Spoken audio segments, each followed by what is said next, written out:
बच्चों, NEET UG 2026 का री टेस्ट 21 जून को होने जा रहा है और एग्ज़ाम पैटर्न के प्रति पेपर किस तरीके से आएगा, पेपर लीक तो नहीं होगा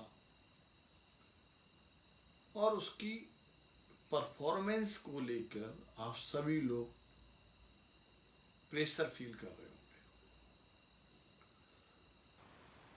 पेरेंट्स की भी एक्सपेक्टेशंस हैं, आपके फैमिली मेम्बर्स की भी एक्सपेक्टेशंस हैं और साथ ही आपकी खुद की भी अच्छी रैंक लाने के प्रति आशा है।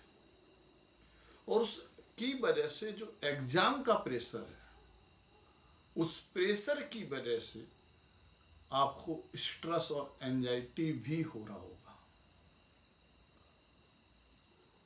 और आप जानते हैं कि यदि आप नीट यूजी टेस्ट में यदि आप टॉप परफॉर्मेंस के साथ क्वालिफाई होना चाहते हैं तो आपको उस पेपर के दौरान 2 से 5 बजे के दौरान या जो ड्यूरेशन है टेस्ट की उसके दौरान आपको काम रहना पड़ेगा, आपको फोकस्ड रहना पड़ेगा, आपको डिसिजिव रहना पड़ेगा और इमोशनली बैलेंस्ड रहना पड़ेगा।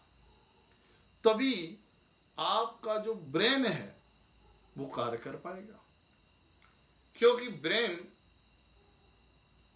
में 2 पार्ट होते हैं। एक बेसल गैंग्लिया जो बहुत ही फास्ट काम करता है, जैसी आपने हैबिट डाली है उस तरीके से आपका फास्ट बहुत ही रैपिडली कार्य करता है। और जो आपका जो प्रीफ्रंटल कॉर्टेक्स है वो बहुत स्लो मोड में कार्य करता है, लेकिन उसके जो डिसीजंस आते हैं बहुत ही शार्प आते हैं, लॉजिक बहुत ही शार्प आता है, थिंकिंग बहुत ही जबरदस्त आती है। यानी कुल मिलाकर जो भी आपका टेस्ट को अटेम्प्ट करने की जो तरीका है, कौन सवाल पहले करना है, कौन बाद में करना है, कौन थर्ड राउंड में करना है, ये डिसीजन आपका प्रीफ्रंटल कॉर्टेक्स से आता है। ये बहुत स्लो चलता है, लेकिन आपको पेपर में एक्सीलेंट परफॉर्मेंस लाना है तो आपको स्पीड भी लानी पड़ेगी, आपको एक्यूरेसी भी लानी पड़ेगी, आपको टाइम मैनेजमेंट भी चाहिए और इस दौरान सिली मिस्टेक ना हो इसके प्रति आपको कार्य करना पड़ेगा। यदि स्ट्रेस आ गया आपको, यदि पेपर के दौरान यदि आपको स्ट्रेस है तो आपका मेमोरी फ्रीज हो जाएगा, ब्रेन ब्लैकआउट हो जाएगा, आपने जो भी याद किया समझ में नहीं आएगा कुछ। तो इसके लिए आप 2 काम कीजिए। आप अपने 2 से 3 जो मॉक टेस्ट हैं वो 2 बजे से 5 बजे तक आप दीजिए और डीप ब्रीदिंग, क्योंकि आपको पेपर के दौरान शांत रहना बहुत जरूरी है। इसलिए आप डीप ब्रीदिंग के माध्यम से आपको एक क्लैरिटी भी आएगी और काम भी आएगा। जिसमें आप डीप ब्रीदिंग को लेते वक्त सांस नाक से आप लीजिए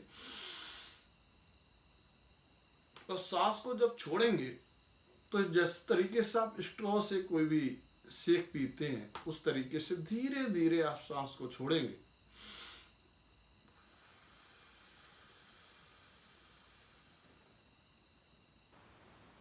डीप ब्रीदिंग के माध्यम से आप जो है आपका ब्रेन शांत होगा, आप काम होंगे, आप फोकस्ड होंगे, आप क्लैरिटी होंगे, कौन सवाल पहले लगाना है कौन बाद में लगाना है ये भी डिसीजन आपके इजीली कर सकेंगे।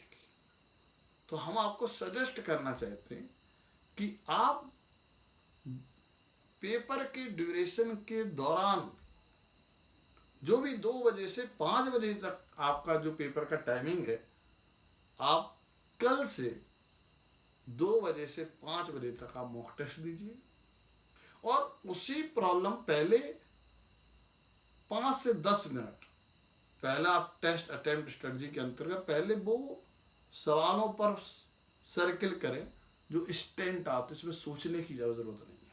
कोई कठिन सवाल है, इजी सवाल से कोई मतलब नहीं, आपको तो हाई स्कोर एक्वायर करना है। सेकंड राउंड में थोड़ा सा जो सोचते हैं, थोड़ा सा कैलकुलेशन करने, वो सेकंड राउंड में कीजिए। थर्ड राउंड में वो प्रॉब्लम को सर्किल कीजिए जिसमें थोड़ा सोचना है, थोड़ा सा आपको ज़्यादा समय लग रहा है, उसको थर्ड राउंड में कीजिए। और लास्ट राउंड में जिनको आप रिस्की फील कर रहे हैं उनको लास्ट राउंड में आप कीजिए। ऐसा करने से अब फिर आप पेपर को अटेम्प्ट कीजिए। पेपर को अटेम्प्ट जब करें तो डीप ब्रीदिंग के साथ करें, ताकि आपके ब्रेन को जब एनर्जी मिलेगी, आप शांत रहेंगे और फोकस्ड होके करेंगे, तो ऐसा करने से आपको समय भी कम लगेगा और आपके जो आंसर्स हैं वो सही आएंगे, क्योंकि कोई कंफ्यूजन नहीं होगा, क्लैरिटी आ जाएगी। तो इस तरीके से आप पेपर को अटेम्प्ट करें, जिसमें 2 फैक्टर, क्योंकि टॉप रैंक लाने के लिए केवल 2 फैक्टर ही चाहिए, एक्यूरेसी और टाइम मैनेजमेंट। तो इसमें आपको फर्स्ट राउंड में जब आप करोगे तो आप फटाफट सवाल आपके अटेम्प्ट होंगे, इससे आपके अंदर एक मोटिवेशन आएगा। तो सेकेंड राउंड में जो सवाल, यानी कि जो सेकेंड राउंड में आप कर रहे हैं वो रैपिडली होने अपने आप लगेगा। तो इस तरीके से आप एक अच्छा स्कोर भी एक्वायर कर सकते हो, और इस दौरान इस प्रोसेस के माध्यम से आप स्ट्रेस और एंजाइटी आपसे दूर रहेगी। जब स्ट्रेस एंजाइटी दूर रहेगी तो इमोशनली आप बैलेंस्ड हो जाएंगे, क्योंकि 3 चीजें आपको पेपर के दौरान नहीं लानी है, ना तो स्ट्रेस लाना है और ना ही एंजाइटी लाना है। आपके हाथ में केवल एक ही है, एक ही कार्य है कि आप ईमानदारी से जो सवाल आपको आता है उसे फर्स्ट सेकेंड थर्ड राउंड में आप अटेम्प्ट करें, और जितना करें वो सही हो और आता हुआ सवाल ना छूटे। इस तरीके से आपको आपके लेवल के अनुसार एक अच्छा स्कोर आप एक्वायर कर सकते हैं, और आपका जो टारगेट है वो भी जो है अचीव अच्छी रैंक के साथ हो सकता है। तो हम चाहते हैं कि इस तरीके से आप करें। तीसरा है कि जो आप मॉक टेस्ट दे रहे हैं, उस मॉक टेस्ट के बाद आप एनालाइज करें कि कितने सवाल आपने अटेम्प्ट किए और कितने नहीं किए, और कितने जो अटेम्प्ट किए हैं उसमें से कितने सही और कितने गलत हैं। गलत किस फैक्टर से? पहला होता ओवर थिंकिंग। सवाल ने पूछा कुछ और आप समझ कुछ रहे, पहले उसको देख ले, टिक कर ले। फिर आपने सवाल सही लगाया है लेकिन आंसर गलत आया है, यानी फॉर्मूला आपने सही लगाया लेकिन आंसर गलत आया, मतलब फॉर्मूले की टीएनसी क्लियर नहीं है। आप उस फॉर्मूले का कंसेप्ट दोबारा पढ़ लें, फॉर्मूले की टर्म्स और कंडीशन को दोबारा करें, और उस पर बेस्ड 10-15 सवाल जब आप लगा लेंगे तो नेचुरली उस पर बेस्ड जब सवाल आगे मॉक टेस्ट में आएगा या फाइनल रीनीट टेस्ट में आएगा वो गलत नहीं होगा। या थर्ड होता है कि आपने फॉर्मूला तो सही लगाया लेकिन आंसर गलत आया, कैलकुलेशन मिस्टेक हो जाती है। तो इन बातों को आपका कॉन्सेप्चुअल सवाल आपने आता था लेकिन आपका ऑप्शन गलत हुआ, मतलब उस कॉन्सेप्ट के बारीकी पॉइंट्स क्लियर नहीं है। तो आप 2-3 मॉक टेस्ट में आप टेस्ट को एनालाइज कर लें, कहाँ पर गलती है उसको दोबारा पढ़ के 10-15 सवाल लगा ले, तो आगे जो 3 यानी कि संडे को जो टेस्ट होने जा रहा है उसमें आपकी परफॉर्मेंस जो है वो एक इम्पल्सिव चेंज आ सकता है, एक जबरदस्त चेंज आ सकता है। हो सकता है कि आपका जो रैंक है जो आपने आशा की हो उससे बहुत अच्छी हो, राइट। और सेकेंड आता है कि जो सवाल अटेम्प्ट नहीं किए उसमें से ये देखना कि कितने आते हुए सवाल छूट गए हैं। मतलब आते हुए सवाल छूटने का मतलब है कि आप इमोशनली बैलेंस्ड नहीं थे पेपर के दौरान, या आप एंजाइटी के शिकार थे। तो कृपया करके आप इस चीज़ को, जब आप पेपर को अटेम्प्ट करने के लिए जो हमने स्ट्रेटजी बताई है, पहले डीप ब्रीदिंग लें, धीरे धीरे स्ट्रॉ के माध्यम, जिस तरीके स्ट्रॉ हम उस तरीके धीरे धीरे सांस छोड़ें, जिससे आपका माइंड शांत होगा और ब्रेन शांत होगा, फोकस्ड होगा, डिसिसिव होगा और इमोशनली बैलेंस्ड होगा। तो स्ट्रेस एंजाइटी दूर भाग जाएगी। और पहले फर्स्ट सेकंड थर्ड राउंड में आप पहला circle, double circle, third circle, 3 वाला सर्कल पेंसिल से आप करें, और जिसमें है ना एक डॉट डॉट लगा दें अपना सिंबल तरीके से, जिससे पहला राउंड में इंस्टेंटली आप जब सवालों को सॉल्व कर ले। ये आपको ध्यान देना, पहला राउंड। सेकेंड राउंड थोड़ा सा कैलकुलेशन करनी है, वो सेकेंड राउंड। थर्ड राउंड इसमें थोड़ा सा सोचना पड़ रहा है। यदि इस प्रोसेस से करेंगे तो आपके सवाल यानी कि ज़्यादा से ज़्यादा सही भी होंगे और आता हुआ सवाल नहीं छूटेगा, और आपकी आशा के अनुरूप आपको रिजल्ट उससे बेहतर ही मिलेगा, ये मेरा वादा है। आप बिल्कुल पैनिक मत होइए, आप केवल ईमानदारी से अपने कर्म को कीजिए, क्योंकि जब आप कर्म करोगे सही दिशा में तो रिजल्ट भी आपको एक्सीलेंट भी मिलेगा। ये अन्वेषिका एजुकेशनल ट्रस्ट इंडिया आपसे के अच्छे रिजल्ट के लिए एडवांस में आपको बहुत बहुत बधाई देता है। और अन्वेषिका एजुकेशनल ट्रस्ट आपकी क्लासरूम प्रोग्राम नीट यूजी का है, जेई का है, जिसमें टॉप रैंकर हम लोग लास्ट 20 ईयर से प्रोड्यूस कर रहे हैं ना, उसमें हम लोग कौन सिलेबस फिनिश नहीं कराते हैं, हम सिलेबस को कनेक्ट कराना सिखाते हैं, कॉन्सेप्ट को कनेक्ट कराना सिखाते हैं, उनके बारीकी पॉइंट्स बताते हैं, ताकि बारीकी पॉइंट्स को अप्लाई करते हुए विद इन 2 to 3 सेकेंड आप कॉन्सेप्चुअल सवाल को अटेम्प्ट कर सकें।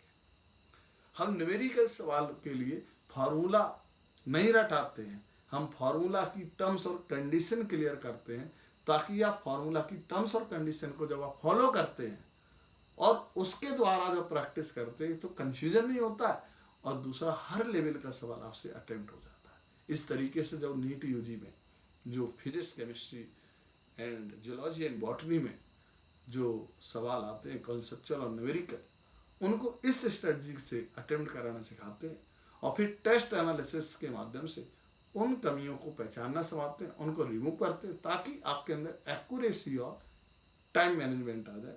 और साइकोलॉजिकल टेस्ट की भी तैयारी होना बहुत ज़रूरी है, ताकि पेपर के दौरान आप इमोशनली बैलेंस्ड हो सकें, आप काम रह सकें, आप फोकस्ड रह सकें, और आप डिसिसिव रह सकते हैं।